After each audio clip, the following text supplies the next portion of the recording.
Qué momento precioso nos ayudan los hermanos de adoración. Y hermanos, qué lindo que cantamos, ¿no? A la salida puede comprar el CD. Dios es nuestro auditorio. Dios está escuchando nuestra alabanza y los ángeles se alegran junto con nosotros en adoración, uniéndonos a la iglesia en este día de adoración. Pero nos hacemos bien mutuamente al estar presentes, al cantar juntos, nos hace bien. En La Paz había un predicador, a mí me daba gracia porque antes de predicar decía, antes de hablar voy a decir unas palabras. Y a veces la introducción era más larga de lo que después decía, pero permítanme decir algunas cosas antes de introducir el tema. Primero quiero agradecer a la iglesia que me envió una picada para el día de mi cumpleaños, un desayuno espectacular. Todavía no lo terminé, pero agradezco a los hermanos de comunión y a la iglesia siempre afectuosa. Llegué a la iglesia, ahora cumplí 60 años. Parezco de 70, pero no, tengo 60. Pero llegué a la iglesia de novio con Susi cuando tenía 21 años. Y el pastor que era de La Paz, que era muy amigo, la mamá de él, con mi mamá y que yo, y el noviazgo, y todo eso ayudaron de alguna forma una palanquita para poder ingresar a la iglesia y me invitaron como seminarista. Y bueno, ahí aprendí muchas cosas a partir de ahí. Y sigo aprendiendo, hermanos, sigo aprendiendo. El mundo cambia, nosotros cambiamos, nuestras capacidades cambian, las exigencias cambian y sigo aprendiendo. Y amo la iglesia tanto como me aman a mí y aprecio tanto la compasión y la paciencia que me han tenido y me tienen a lo largo de todo el ministerio. Hermanos, el tema de hoy tiene que ver con un tema que años atrás generó muchísima polémica, que tiene que ver con el Espíritu de Dios en nosotros. Cuando hablamos del Espíritu Santo, en aquella época, 30, 35 años atrás, hubo movimientos que focalizaban en ciertos aspectos de la palabra, olvidando otros, y entonces todo se reducía a que en el culto Dios me llenara del Espíritu Santo. Y era casi desesperante, angustiante a veces, el clamor, la oración, como creo que tenemos nosotros también, de ser llenos del Espíritu Santo. El error, el problema, era que se había convertido en un ritual donde si alguien me oraba o me tocaba o me caía o pasaba algo extraño, entonces yo era lleno. Pero no solo este era un problema, sino que en la semana se vaciaba la gente, no sé cuál es el problema, que el otro domingo tiene que volver así lleno. Bueno, esto se puede justificar de muchas maneras. Algunos dicen en la iglesia somos como el salero, nos llenamos de sal, en la semana nos vaciamos. Bueno, puede ser. Pero en aquella época el pastor Clark fue a dar un taller a los pastores en Córdoba. Excelente, excelente. La verdad que le decía esta mañana al pastor que hubiera preferido que él explique más cosas. Así que si tiene una pregunta, se la va a hacer a él al final. Pero este tema está en toda la Biblia. Está en toda la Biblia. La obra del Espíritu Santo está en toda la Biblia. Y no se trata de un ritual. Eso genera la idea de un acto casi mágico. Y que además depende de Dios y no de mí. Ahí es al revés. No depende tanto de Dios porque Dios quiere estar con nosotros, sino se trata de que lo recibamos y le demos lugar, le permitamos actuar.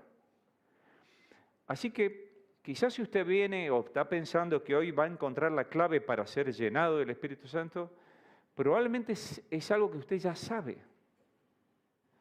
Y probablemente solo lo que quiero es alentarnos en la fe, a confiar en lo que Dios está trabajando en nosotros. El Espíritu Santo en la Biblia aparece muy figurativamente como paloma cuando Noé quiere descender del arca. ¿Se acuerdan? Y esa paloma preciosa, esa manifestación del Espíritu Santo obrando para que podamos pisar en tierra, fíjense que aparece también, muy lindo, en el bautismo de Jesús. Pero no es el único momento en que aparece la figura del Espíritu Santo. En la creación, Dios sopla y ese soplar del Espíritu de la vida de Dios hacia esa materia barro, es una figura del Espíritu Santo. Jesús mismo sopla sobre sus discípulos para que reciban el Espíritu Santo. El tema es que algo se dañó y se perdió, por lo cual la presencia de Dios en nosotros ha sido dejada de lado y olvidada y negada. Pero en el día de Pentecostés aparece allí en el pasaje de Hechos, capítulo 2, que cuando llega el Espíritu Santo prometido a los discípulos, hay como un viento recio, un ruido de viento recio. No es que había viento, había un ruido como de viento. Ellos estaban esperando la llegada del Espíritu Santo como Cristo y esperaban alguna clase de señal. Y el viento era una señal. Jesús había dicho, ustedes ven el viento, no saben de dónde viene, a dónde va. Y así es la obra de Dios. No la podemos controlar. Pero además el fuego también era una señal de la presencia de Dios en su pueblo desde Horeb, que encendió el fuego del altar y fue cuidado y no se podía encender otro fuego que no sea el fuego de Dios. Y de hecho, la Biblia habla de no apagar el Espíritu. Y esas lenguas de fuego que no quemaban, fíjense, no había ni viento, pero era como un viento, y había como lengua de fuego, pero no era fuego, son figuras del poder y de la pureza de Dios obrando en nosotros.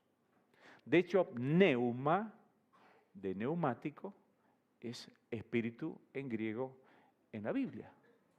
Es decir, hay algo que nos levanta y que puede resistir, ayudarnos a resistir, que tiene que ver con la presencia de Dios en nosotros. Dicho esto, yo quisiera ayudarnos, que ustedes busquen en su celular la Biblia, porque yo no lo voy a proyectar hoy, y busquen, si tienen Biblia en papel mejor, pero estén atentos a los textos bíblicos que vamos a ir leyendo. La primera cosa que yo quisiera destacar es la pureza del Espíritu Santo y que su presencia quiere santificarnos. El fuego es señal de purificación, como el fuego del altar, ¿se acuerdan que tocó los labios de Isaías? Que tampoco es que lo quemó, ni loco me dejó tocar por el fuego, pero hermano, son señales que Dios anticipaba del obrar del Espíritu Santo en los profetas. Pero la pureza del Espíritu Santo tiene que ver con una presencia que nos busca santificar. La placa que sigue, no sé si podemos avanzar, allí está, el primer punto.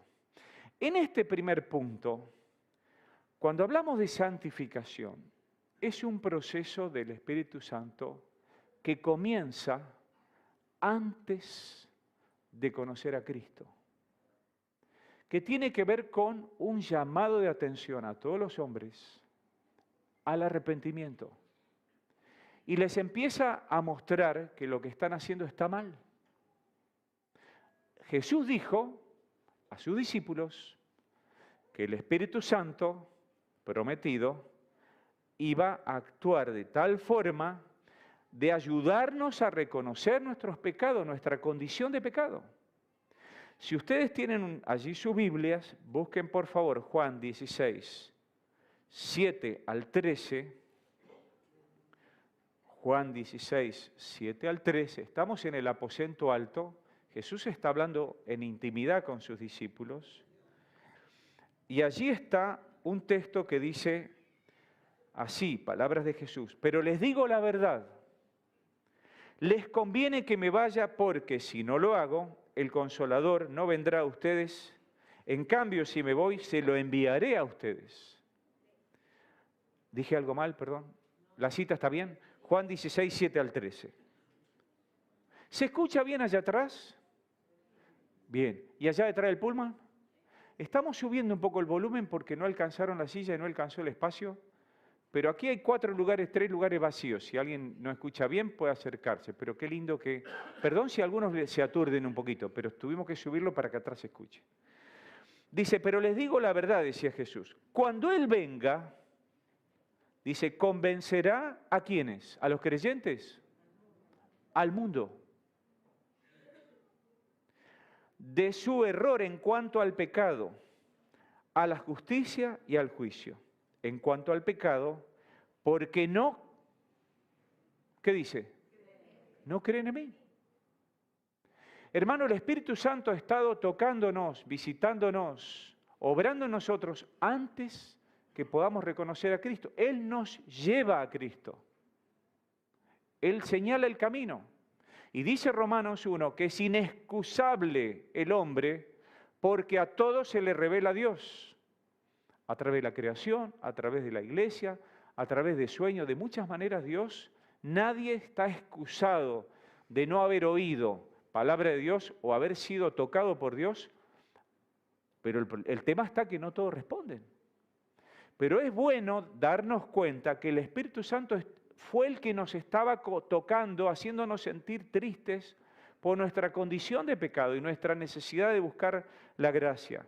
Y dice, en cuanto a la justicia, porque voy al Padre y ustedes ya no podrán verme, justificados pues por la fe, tenemos paz para con Dios por medio de nuestro Señor Jesucristo. Romanos 5.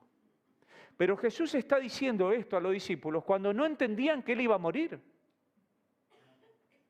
Y que se iba, ¿y a dónde se iba? Nosotros tampoco lo entendemos tanto. Pero acá Jesús estaba diciendo que podríamos ser justificados por su sacrificio. Y en cuanto al juicio, porque el príncipe de este mundo ya ha sido juzgado.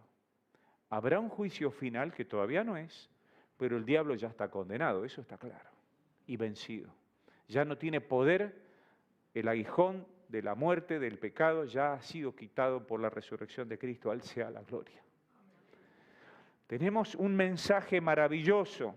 Dice, muchas cosas me quedan aún por decirles, que por ahora no las podrán soportar, le dijo Jesús a los discípulos. A veces queremos entender todo, saber todo, pero hay cosas que no las vamos a entender nunca, como le pasaba a Job.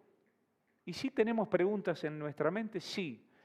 Cosas que no entendemos, sí, porque el amor supera todo el conocimiento, el amor de Cristo. Pero dice, pero cuando el Espíritu de la verdad, cuando venga el Espíritu de la verdad, Él os guiará a toda la verdad. Fíjense que el Espíritu Santo, necesario en los creyentes, es imprescindible en el mundo, porque es el que trabaja en los corazones, aún antes que lleguen a la iglesia, antes que escuchen el Evangelio. El Espíritu está obrando de muchas maneras. Pero la Biblia dice, Romanos 1, hoy estudiaron Romanos 1 los jóvenes. La introducción, el domingo que viene. Atención jóvenes, jóvenes. ¿Hasta cuánto? 35, 30, 40. Hay un changüí, hay un changüí. Hasta 40 los jóvenes lleguen temprano porque se agotan las localidades. Esto es en serio. Y la factura se agota también. Pero pueden venir, hermanos, vengan, no se lo pierdan. Romanos es un libro maravilloso. Romanos 1:18 dice, ciertamente la ira de Dios viene revelándose desde el cielo contra toda la impiedad e injusticia de los seres humanos que con su maldad obstruyen la verdad. El Espíritu Santo nos guía a la verdad, pero la maldad la obstruye. Obstruye la obra del Espíritu Santo. La maldad, la perversidad, nos daña de tal manera que le impedimos al Espíritu Santo obrar. Y esto pasa antes de conocerle y después también. El pecado siempre, aunque estamos libres de condenación eterna, el pecado siempre daña la obra del Espíritu Santo y que la verdad genuina, no lo correcto, la verdad en amor, esa verdad de Dios, trabaje en nosotros. Y dice Romanos 2:8, pero los que por egoísmo rechazan la verdad para aferrarse a la maldad, recibirán el gran castigo de Dios. La conciencia entenebrecida, endurecida, pervertida por el pecado, ha destruido la creación. Por eso estamos como estamos. Viene tiempo de elecciones, hermanos. Perdón que toco este tema. ¿Dónde vamos a poner nuestra oración? ¿Dónde ponemos la confianza? Tenemos que orar para que el Espíritu Santo siga trabajando en el mundo y que obre en nuestro país. Si no lo cambia el Espíritu Santo, no lo va a cambiar la policía. El cambio tiene que ser voluntario y de corazón para que sea genuino y permanente. Pero el egoísmo hace que rechacemos la verdad y la verdad que quiere revelarnos el Espíritu Santo, y por eso nuestra conciencia está totalmente dañada y volvemos a necesitar que el Espíritu Santo vuelva a tocarnos para tener conciencia de lo que estamos haciendo mal. Solo el Espíritu Santo puede convencer de pecado, dijo Jesús. Y si queremos que alguien acepte a Dios y acepte a Jesucristo como Salvador, tenemos que orar para que el Espíritu Santo obre. Romanos 8:5 dice, los que viven conforme a la naturaleza pecaminosa, fijan la mente en los deseos de tal naturaleza. En cambio, los que viven conforme al Espíritu, fijan la mente en los deseos del Espíritu. La cosa cambia cuando el Espíritu se convierte en nuestra guía y su presencia es permanente en nuestra vida. Y se convierte en el dueño de casa y convierte nuestro cuerpo en un templo. Pero aún así, el proceso debe continuar para sanar la maldad, para sanar el daño, para sanar las heridas. Y dice Romanos 8:6, la mentalidad pecaminosa es muerte, mientras que la mentalidad que proviene del Espíritu es vida y paz. Entonces allí hay una obra del Espíritu Santo que tiene que ver con revelarnos a nosotros el pecado. Pero dice Romanos 8:9, sin embargo, ustedes, los cristianos, no viven según la naturaleza pecaminosa, sino según el Espíritu. Si es que el Espíritu de Dios vive en ustedes. O ahí la pregunta. No demos por sentado algo si no es cierto. A veces nos llamamos hermano, hermano, hermano, y uno dice, ¿será hermano? ¿Será primo lejano? Sí, hermanos, los hermanos hacemos macanas. Y somos hermanos. Pero al ser hermanos y el Espíritu viviendo en nosotros, la cosa cambia. Porque el proceso ya se inició. Pero no vamos todo al mismo tiempo. Y dice allí, si alguno, Romanos 8:9, los que tienen el celular es más rápido, ¿no? Si alguno no tiene el Espíritu de Cristo, ¿no qué? No es de Él. No es de Él. O sea que nosotros no somos propios dueños de nuestra propia vida. Le pertenecemos al Espíritu Santo, le pertenecemos a Cristo. El Espíritu Santo es el Espíritu de Cristo. Pero su presencia nos cambia la mentalidad para que anhelemos vivir en santidad. Y ese deseo a veces es un deseo angustioso porque tenemos debilidades, porque somos ignorantes, porque no tenemos conciencia de lo grave que hemos hecho. Y dice Romanos 8:26, asimismo en nuestra debilidad, el Espíritu acude a ayudarnos. No sabemos qué pedir, pero el Espíritu mismo intercede por nosotros con gemidos que no pueden expresarse con palabras. Y como anticipaba Joel, el Espíritu Santo escribe la ley de Dios en nuestros corazones, que ya no son de piedra. Nuestros corazones se enternecen. Esa conciencia endurecida se reblandece como los garbanzos. ¿Vieron que hay que dejarlo un día antes? Bueno, a veces no tenemos los garbanzos tan vencidos, no sé qué, pero ni una semana los ablanda. Bueno, a veces nos pasa también a nosotros. Hay áreas que no ablandamos, no recuperamos, que no hemos trabajado bien. Y tenemos que tener en claro el primer paso, que el Espíritu Santo nos quiere santificar. Y ese proceso se inició antes de conocer a Cristo y va a continuar toda nuestra vida. El apóstol Pablo al final decía, yo el primero de los pecadores, no soy digno de ser llamado apóstol. Sufría y lo reconocía abiertamente, aun cuando lo acusaban. Él decía, yo perseguía la iglesia de Dios, pensando que agradaba a Dios. Así de triste estaba él. Ahora, hermanos, ¿ustedes conocen a alguna persona perfecta? Yo conozco. ¿Sí? ¿En serio? Tengo 2 nietos. Son perfectos. Y serían pluscuamperfectos cuando están dormidos. ¿Pero usted no se enamoró alguna vez? Mi señora creía que yo era perfecto. No le diga nada porque si se entera que no soy perfecto. ¿Por qué vemos la perfección en el otro cuando amamos? ¿Cómo es que sucede esto? Es inexplicable. Pero la Biblia dice que Dios nos amó siendo pecadores. Dios no es tonto, ni ciego, ni ignorante, Y cuando usted se confiesa, Dios nos dice, no me digas, ¿hiciste eso? No sabía, no, ya ni me acordaba. No, Dios se olvida cuando confesamos nuestro pecado. Mientras tanto lo tienen claro. Y nosotros también. Pero el amor hace que veamos a los demás de una forma distinta, porque vemos el potencial. Vemos lo que pueden llegar a ser. Y como hijos de Dios, Dios trabaja en nosotros para que reconozcamos nuestro pecado, pero no para castigarnos, porque Él nos ama y nos dice la verdad, porque es el Espíritu de verdad, que si no reconocemos nuestro pecado, no podemos seguir creciendo en santidad y el Espíritu nos anhela celosamente. Y ese es el anhelo y ese es el dolor que sentimos al pecar. Pero lo más importante es que el Espíritu Santo, además de revelarnos el pecado, nos consuela diciéndonos, ya te perdoné. Cristo ya murió. No vas a ser castigado. Ya estás perdonado. Y ese perdón se ofrece a todos los hombres, a toda la humanidad. Y es un amor no correspondido cuando no nos damos cuenta del gran amor de Dios que entregó a su Hijo por cada uno de nosotros. Nosotros no nos vamos a olvidar jamás de los pecados que cometimos. Dios no obra de esa forma, no nos vamos a olvidar. Pablo no se olvidó que había sido perseguidor y que estuvo allí cuidando cuando apedrearon a Esteban, y no era una pavada, hermano. En Jerusalén no lo querían recibir a Pablo por lo que había hecho. Y era coherente la actitud. Después Bernabé y qué sé yo, tratan de decir, no, mira, se convirtió. ¿Es increíble? ¿Se convirtió? Sí, se convirtió. No, se convirtió. ¿Se convirtió? ¿Se convirtió? ¿Qué le vamos a hacer?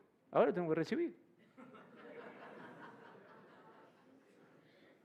Ahora, Pablo se convirtió de tal forma que en Damasco se escapó por la muralla con una canasta porque empezó a predicar a Cristo. Y los que eran amigos ahora eran sus enemigos. Y eso le pasa a muchos. Es así. Cambian nuestros vínculos. Pero nuestros pecados, los que hemos cometido, que están en nuestra memoria, nos siguen doliendo, hermanos. Y yo no sé si a ustedes les ha pasado que hay pecados que en su momento nos parecían una cosa divertida. Y cuando las recordamos, nos angustiamos. Hermanos, tenemos que recordar, por eso celebramos la mesa de Eucaristía, de acción de gracias, el recordamiento de que Cristo murió y resucitó por nuestros pecados cada primer domingo de mes, porque nos olvidamos fácilmente que ya hemos sido perdonados. Eso es lo que nos tenemos que acordar, que ya hemos sido perdonados, que están en la cruz los pecados.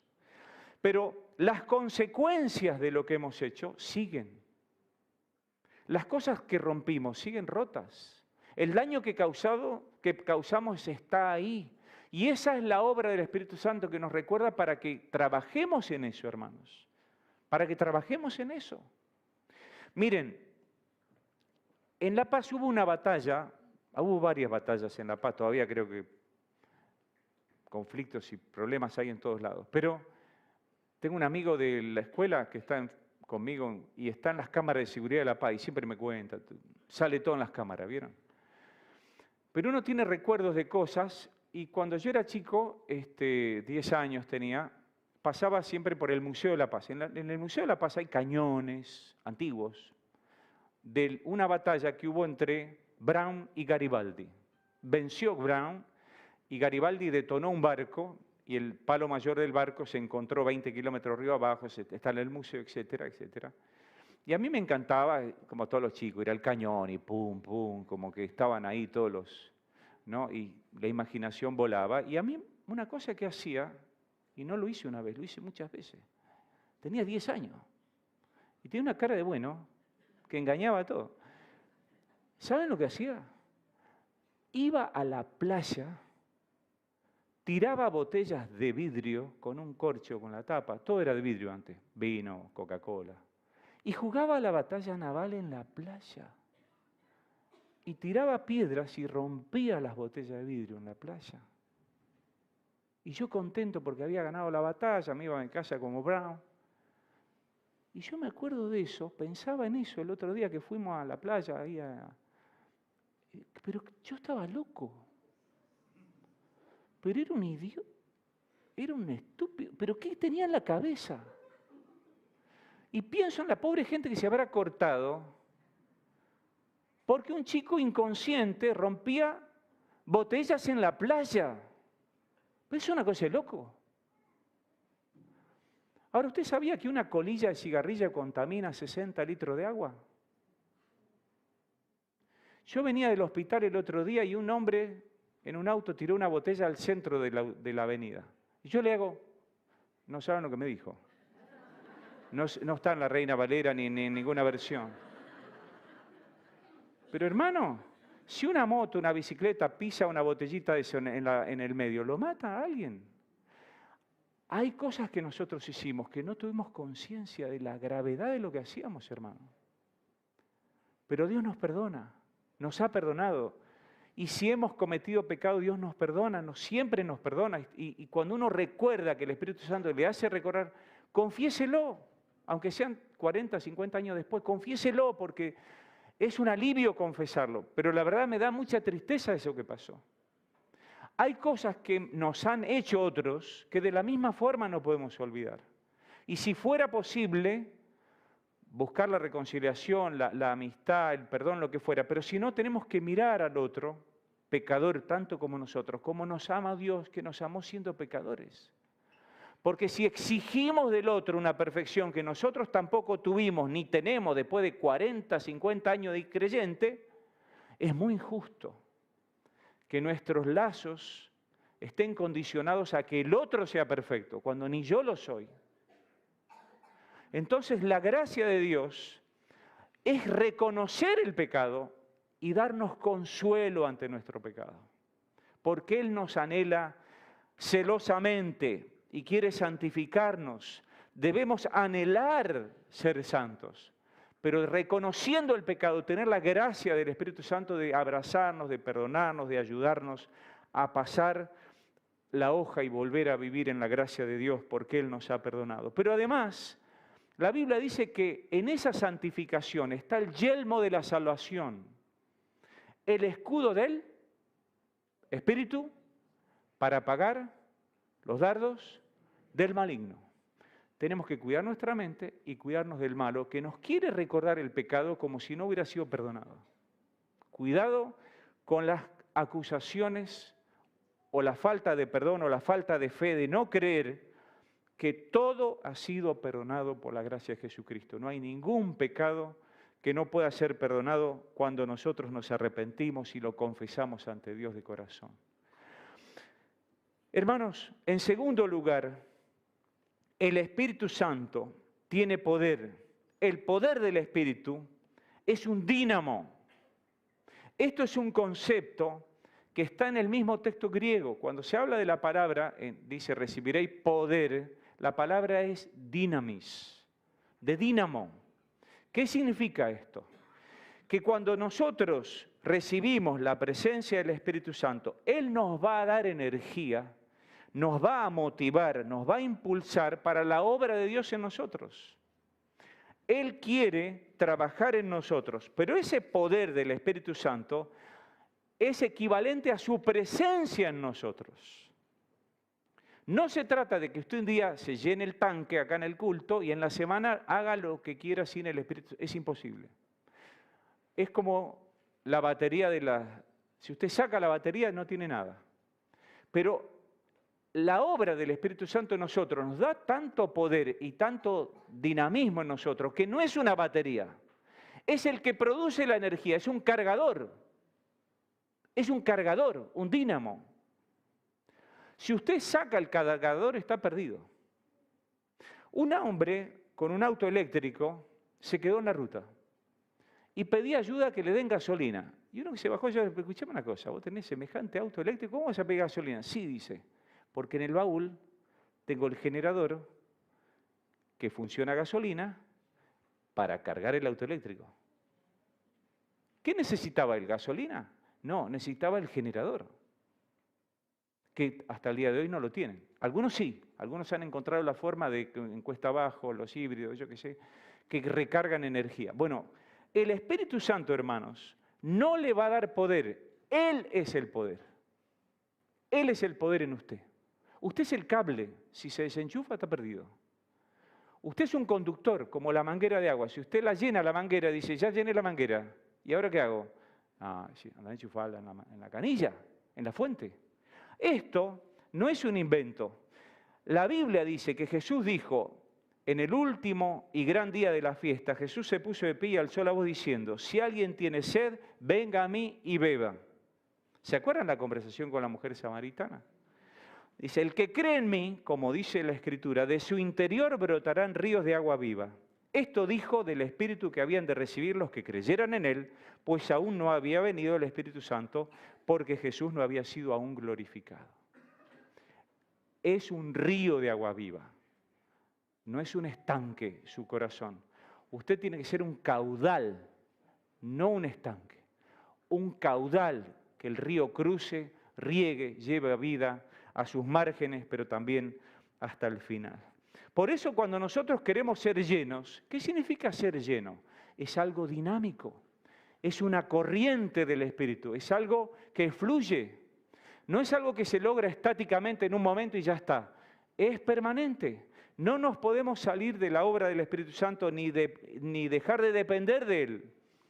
Pero estar lleno significa que sabemos cuál es la fuente de poder, de a dónde recurrir para buscar dirección y fuerza. Estar lleno significa estar saciados, satisfechos y completos en Dios. Pero aún más, es que estamos siendo recargados, siendo de vuelta fortificados permanentemente por la obra del Espíritu Santo en nosotros. Reconocer que Jesucristo es único y suficiente Salvador, decíamos nosotros. No hace falta más. Él es todo para nosotros. Por eso Jesús le dijo a la mujer samaritana, aquel que bebe del agua que yo le daré no tendrá sed jamás, sino que del agua que yo le daré será en él una fuente de agua que salte para vida eterna. Si usted quiere ser lleno del Espíritu Santo, que está bien, vamos a suponer que hay una cosa especial hoy, no sé, cae fuego del cielo, un asteroide, espero que no, pero digamos, una señal. Sucede algo maravilloso, que no sé qué podría ser, pero vamos a suponer que podría pasar. Imaginemos. ¿Qué va a pasar al siguiente domingo? ¿Vamos a querer que se repita? Hermano, no tiene sentido. O usted se está llenando del Espíritu Santo para siempre o no está lleno. Es así de simple. Porque el Espíritu no es por parte. ¿Está o no está? Si no está, no está. Pero si está, va a llenar. Como los tanques de agua arriba, que aunque uno use la canilla acá, no se vacían porque se van recargando. Dios nos recarga cuando nos vaciamos. Esto parece una locura, pero es así en la Biblia. Dios no nos carga para que nosotros estemos, ay, me siento tan lleno del Espíritu Santo que me quiero apartar de ustedes porque siento que ustedes todavía no están ahí. No, hermano. Si yo estoy lleno, tengo que estar sintiendo que soy como un árbol plantado junto a corrientes de agua que da su fruto a su tiempo y su hoja no cae. Y en la congregación de los justos hay consejería, acompañamiento. Eso se vive no tan íntimamente, sino somos más bien un bosque plantado junto a corrientes de agua. Esto es tan importante como también hablaba Isaías, dice, Jehová te pastoreará siempre y en la sequía saciará tu alma y dará vigor a tus huesos. Serás como un huerto bien regado, como un manantial de aguas cuyas aguas no se agotan. Miren qué genial esta figura de Isaías del agua de vida, que es la que calma nuestra sed para siempre, no tendrá sed jamás. Si usted vive cediendo, algo está mal. Estamos desenfocados. Sí anhelamos la santidad, pero Cristo nos ha dado su Espíritu para que trabaje en nosotros. Y la primera cosa para ser llenos, fíjense lo que sucedió en Pentecostés. ¿Para qué fueron llenos? ¿Para qué era la promesa? Recibiréis poder cuando haya venido sobre vosotros el Espíritu Santo. Hasta ahí vamos bien. ¿Y qué más? Y me seréis testigos. Si usted no está dando testimonio de la obra de Dios en su vida, usted está poniendo un tapón ahí. usted hágalo, porque cuando más lo haga, más va a sentir la convicción de su fe por la gracia de Dios, como pasó con los primeros creyentes. Una de las condiciones para los hombres que fueron elegidos para servir las mesas en el comedor de las viudas en Jerusalén, ¿cuál era una de las condiciones? Ser lleno del Espíritu Santo. ¿Y qué significó eso? ¿Que eran excelentes mozos? Me llamaba la atención esta semana, nunca me había dado cuenta, que eligieron hombres para servir a las viudas. ¿Y por qué no eligieron a otras mujeres? ¿No? O entre las viudas, que se sirvan entre ellas. No sé, me pregunto, ¿no? En este mundo de hombres y mujeres parece que uno está en contra de otro. Eligieron 7 hombres llenos del Espíritu Santo. ¿Por qué? Porque el problema no era si la comida estaba rica, si la porción era abundante. El problema era espiritual. Y la llenura del Espíritu Santo nos va a ayudar a resolver para que no hagamos distinción entre las personas, porque todas son valiosas ante Dios. Pero esa llenura de Dios en nosotros debe estar siempre, hermanos, siempre, constantemente, si no te vas a agotar. Cuando vos pretendés hacer cosas para Dios que ni Dios te pidió, te vas a agotar, porque vos vas solo. Y el Espíritu dice, no, es para acá. ¿Se acuerdan que Pablo le dijo, no vayas para allá, tenés que ir a Europa, no vayas para Asia? Y Pablo hizo así, y le fue bien. Pero Jesús dijo, al hablar de la vid verdadera, Jesús dijo, yo soy la vid, ¿y ustedes? Los pámpanos, dijo, separada de mí, nada. Separados del Espíritu Santo, de su presencia, no podemos hacer nada. Él produce en nosotros el querer como el hacer según su buena voluntad. Es la obra del Espíritu Santo, su presencia, creo que es el tercer punto, que con su compasión nos ha aceptado ante Dios como sus hijos y nos ayuda a aceptarnos entre nosotros. Hermanos, la misma compasión, el mismo amor, la misma misericordia con la que Dios nos recibe como sus hijos, aún siendo pecadores, es la que debe trabajar en nosotros cuando alguien se entrega al Señor y le recibimos en la iglesia. Nosotros recibimos ayer 15 hermanos. ¿Están acá presentes? Les pido que se pongan de pie un segundito. Los hermanos que ayer, allá está Misael y Lemuel, no sé cuáles son, pero son los dos. Pablo y Ricardo, Lucía, Claudia, ¿no? Allá está Luciana, Sergio, Mónica. Mónica, ¿dónde está? Que no la veo. Mónica estaba hoy. Allá está sentada. Mónica. Le damos un aplauso de bienvenida a los hermanos. Gracias, hermano, gracias. La única condición es que sean miembros que sean perfectos, hermano. No, imposible, sería imposible. Pero en la gracia están trabajando y Dios nos ha traído gente preciosa. Pero esa obra del Espíritu Santo, esa presencia, nos vincula, nos une, nos hace acompañarnos, aceptarnos. Y ese amor de Dios, pueden ir buscando en sus aplicaciones, 1 Juan 4, 7 al 13, ese amor de Dios que está trabajando en nosotros desde el momento en que nacimos, porque somos su creación, desde el momento en que creímos, porque somos sus hijos, sigue trabajando en nosotros y entre nosotros. Entre nosotros. Dice Juan es un apóstol muy afectuoso, muy afectuoso. Y esta frase, queridos hermanos, de hecho en este texto aparece 2 veces. En otros momentos dice hijitos míos, muy paternalista, muy afectuosamente.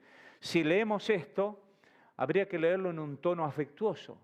Yo no sé si lo podría hacer tan bien como creo que Juan lo sentía. Este Juan que escribió Apocalipsis, que estuvo preso por la fe, ese mismo Juan que estaba cerca del corazón de Jesús, que cuidó a la madre, ese Juan que era muy afectuoso, que estaba ahí en Getsemaní, oyendo a Jesús al entregar su vida, ese mismo Juan decía, queridos hermanos, amémonos los unos a los otros, porque el amor viene de Dios, y todo el que ama ha nacido de Él y lo conoce. El que no ama, no conoce a Dios, porque Dios es amor. Así manifestó Dios su amor entre nosotros, en que envió a su Hijo unigénito al mundo para que vivamos por medio de Él. En esto consiste el amor, no en que nosotros hayamos amado a Dios, sino que Él nos amó y envió a su Hijo para que fuera ofrecido como sacrificio por el perdón de nuestros pecados. Queridos hermanos, ya que Dios nos ha amado así, también nosotros debemos amarnos los unos a los otros. Nadie ha visto jamás a Dios, pero si nos amamos los unos a los otros, Dios permanece entre nosotros y entre nosotros su amor se ha manifestado plenamente. ¿Cómo sabemos que permanecemos en Él y que Él permanece en nosotros? Porque nos ha dado de su Espíritu. Este Espíritu de amor trabaja en nosotros personalmente y entre nosotros y nos da esa gracia, esa misericordia, esa compasión para aceptarnos siendo pecadores, pero no para quedar pecadores, sino para crecer y amarnos más y más. Literalmente, el Espíritu Santo nos entusiasma. Entusiasmo es una palabra que habla de que Dios obra desde nosotros mismos, desde nuestro propio corazón. Y cambia de tal forma nuestro interior que desde lo más profundo de nuestra vida empieza a fluir el fruto del Espíritu, que es amor, gozo, paz, paciencia, benignidad, bondad, fe, mansedumbre, templanza. Contra tales cosas no hay ley. Pero los que son de Cristo han crucificado, estoy en Gálatas 5:22. Los que son de Cristo han crucificado la carne con sus pasiones y deseos. Si vivimos por el Espíritu, andemos también por el Espíritu. Lo que está diciendo acá es que el amor genuino, el gozo genuino, la paz verdadera, la paciencia, la perseverancia, dicen a otros, el permanecer, la benignidad, la bondad, la fe, la mansedumbre, la templanza, esas cosas son fruto del Espíritu Santo también en nosotros, que nos va cambiando desde adentro. Hermanos, hay un esmero muy grande por la apariencia. Ahora está esto de Barbie. Es un movimiento rarísimo, yo no termino de entenderlo y me sorprendo con algunas cosas que veo. Hay una exigencia a los chicos, a nenas, a ser perfectos, lindos, buenos, ricos, para que otros los acepten y los amen. A veces eso se traslada entre padres e hijos, entre hermanos. Esa exigencia es demoledora, muy destructiva. La Biblia dice que nos amó siendo pecadores. Y nos ama a pesar de ser pecadores. Nos quiere perfeccionar y santificar, pero aún en condición de pecado nos ama. Hay un llamado a la santificación, a vivir en integridad, pero eso no significa que seamos perfectos. Tenemos que confesarnos nuestras debilidades, nuestros errores, para ayudarnos a crecer. No somos perfectos todavía. Un día yo me estaba quejando de una persona y mi hijo Esteban, que está acá, ahora tiene 30 años, tenía 8 y me dice, papá, dice, no todos somos perfectos. Y yo dije, es cierto, hijo. No todos somos perfectos. La sabiduría de lo alto, la celestial, se evidencia a partir de una fe genuina, dice Santiago capítulo 3. Pero primero va la fe. Porque lo que creemos tiene que evidenciarse de alguna forma. A medida que nuestra fe se afirma, nuestra conducta es consecuencia de lo que somos. Y hermanos, yo quisiera hacer un llamado acá. No pretenda cambiar hábitos, conductas, actitudes sin la obra del Espíritu Santo porque es imposible, va a fracasar. Es Romanos 7. Pero Romanos 8 habla, después de Romanos 5, que es la justificación. Romanos 6 habla de no pecar más porque la gracia abunda. Pero Romanos 8 es obrar por la gracia del Espíritu una vida consecuente. El Evangelio, capítulo 1, dice que somos engendrados por el Espíritu. Hemos nacido de nuevo, pero hay que crecer, hermano. Hay que madurar. Y hay que buscar en la palabra de Dios la guía. A todos los que le recibieron, Él los ha hecho hijo de Dios. Pero hay que crecer, no quedar como un bebé. Y esa abundancia de la gracia debe llevarnos más y más a la plenitud y a la perfección que Dios espera que podamos lograr aún con muchas dificultades entre nosotros. Hermanos, el Espíritu Santo nos trae paz y alegría, una paz del corazón y una alegría, un gozo que sobrepasa todo entendimiento. Y yo quisiera terminar, antes de que cantemos la canción final, con una lectura que es muy linda, que está en Romanos 5, del 1 al 8. Romanos 5, del 1 al 8 es un pasaje que hasta, según entiendo, Lutero se convirtió leyendo, y es un pasaje central de Romanos. Y esto tiene que ver con la obra de Cristo en amor a través de su Espíritu. Y dice, en consecuencia, ya que hemos sido justificados mediante la fe, tenemos paz con Dios por medio de nuestro Señor Jesucristo. También por medio de Él y mediante la fe, tenemos acceso a esta gracia en la cual nos mantenemos firmes. Así que nos regocijamos en la esperanza de alcanzar la gloria de Dios. ¿Hasta ahí vamos bien? Fuimos perdonados del pasado y tenemos una esperanza hacia el futuro por la obra de Dios, por la justificación de Cristo. Y no solo esto, ahora, sino también ahora en nuestros sufrimientos, porque sabemos que el sufrimiento produce perseverancia. La perseverancia, entereza de carácter, y la entereza de carácter, esperanza. Y si esta esperanza no nos defrauda, porque Dios ha derramado su amor en nuestro corazón por el Espíritu Santo que nos ha dado. El amor nos ayuda a sobrellevar la realidad de hoy, el amor mutuo y el amor de Dios. Romanos 8 va a decir que nada nos separa del amor de Dios y nada nos debería separar del amor entre nosotros. Y dice allí, a la verdad, cuando éramos incapaces de salvarnos en su tiempo señalado, Cristo murió por los malvados, de los cuales estábamos nosotros. Difícilmente habrá quien muera por un justo, aunque tal vez haya quien se atreva a morir por una persona buena. Pero Dios demuestra su amor por nosotros en que, en cuando todavía éramos pecadores, Cristo murió por nosotros. No nos olvidemos que hemos sido pecadores perdonados, pero así somos desafiados también a crecer. La fe es personal, pero necesita de la comunidad. No saben cuánto yo lamenté faltar en estos meses pasados. Tenía razones justificables, estaba enfermo, tuve que viajar. Nos hace falta congregarnos. Al congregarnos nos anima nuestro corazón la palabra, pero más todavía, eso está en YouTube, ¿no? Podemos ver los sermones anteriores. Pero el abrazo, el beso, el cariño, eso no está en YouTube. Pero estamos extendiéndonos, hermanos, y nuestros vínculos deben sostenerse en amor, en el perdón de Dios. Este es su mandamiento, que creamos en el nombre de su Hijo Jesucristo y que nos amemos unos a otros, pues así lo ha dispuesto. El que obedece sus mandamientos permanece en Dios y Dios en él. ¿Cómo sabemos que Él permanece en nosotros? Por el Espíritu que nos dio.